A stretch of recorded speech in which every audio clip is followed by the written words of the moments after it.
Yeah, we had a guy on, and I apologise if you're watching, I can't remember your name. It was a couple of weeks ago on Hotline Live, and he insisted, multiple times in the comments, that if Celtic go out to Kairat Almaty, it's the worst result this century.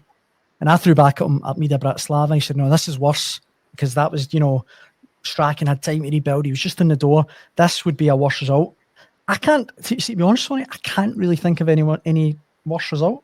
I mean, Lincoln Red Imps on a one-off night, obviously. Yeah, they still got through that tie. They got through that tie. I mean, this is a Champions League playoff. And listen, I actually feel a little bit guilty for the way I spoke earlier about Kairat Almaty, because if you look at the results of Scottish clubs in Europe, and Rangers have done brilliantly, you have to say, and a couple of Europa League campaigns, and Celtic obviously did well in last year's Champions League. But on the whole, some of the results for Scottish clubs in Europe have been terrible in recent times. So we shouldn't be standing and looking down our noses at anyone. So I feel a bit bad about the way, maybe about speaking in Kairat Almaty in those terms. They knocked Slovan Bratislava out in the last round. So, we were making comparisons with Slovan Bratislava when the draw came out. That I had Celtic had beat them last season at Celtic Park, and you were looking at the level of Slovan Bratislava. They weren't that bad, Slovan, but they weren't great, but they weren't appalling. Celtic played really well that night and thrashed them, and I know they struggled through it, but I mean, it was Champions League level. I don't think they were absolutely dreadful, is what I'm trying to say. Yeah. So I'm not sure Kairat Almaty, as bang average as they were, I don't think they were utter cannon fodder. Celtic should have been putting them out, but they had a bit of organisation about them and a bit of willingness, and they were fine. But they should. Hard to beat. They should. They were hard to beat. They were stubborn. They were gritty. They dug in, and they didn't let Celtic play. But it doesn't excuse Celtic going out. No. Nothing from. And like I said earlier, it's a collective. The board have to take their share. The manager and the players have to take their share too. In the comments, John again says the Celtic team isn't a Champions League level team due to not replacing key players. Europa is our level this season. We'll win the league again, though. The thing is, Daniel, that comment is based from John, and he's right when he's talking about the team as it is tonight.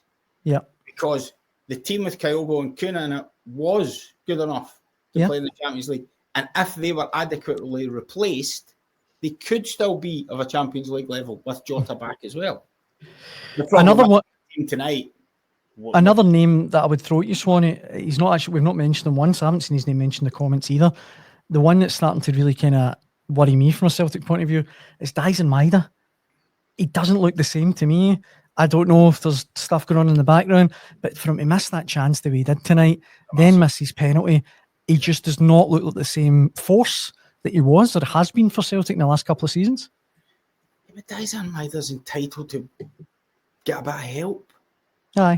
I mean, we spoke on Hotline Live last night, desperately trying to find the shoehorn way in to get Dyson Maeda to score a goal, and he's got to go in, he's got to go through the middle, and that's got to change, and that's got to change. And you could even see that.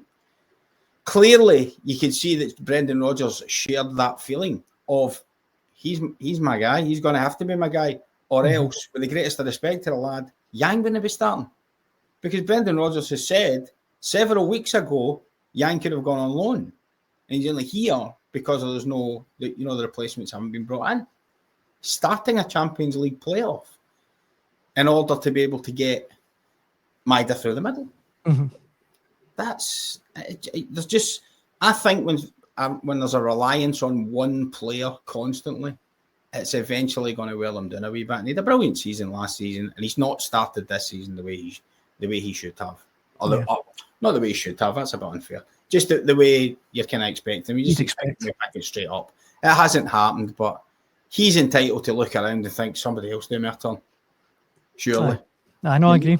I mean, listen, Henrik Larsson's probably one of the greatest strikers Celtic ever had, but he'd be the first one to tell you that he'd Sutton and Hartson and he'd other boys who helped take a bit off him to allow him. And Dyson Maeda's been basically doing it on his own, and basically has been doing it on his own since January. Aye. William in the comments says he missed a big chance in the first leg as well. Although Marzuno says it's only a dip in form, he'll be back. David Gillespie says he's had his head turned, but who knows? The last thing. Listen, I don't know Daniel either, but if I'm Dyson Maeda, I want to play in the Champions League. Mm-hmm. And I think I proved last year I'm good enough to play in the Champions League. And I wanted to play in the Champions League with Celtic. Yeah. And now I can't. Absolutely. And even, I think you mentioned it last night, Danny, maybe looking about going, you know, where's the reinforcements? I thought we were going to kick on. My mate left in January.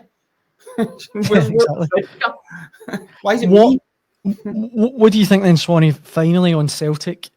What will this mean to Brendan Rodgers' future? Because do you think this will have a big impact on whether or not he stays or leaves Celtic at the end of the season?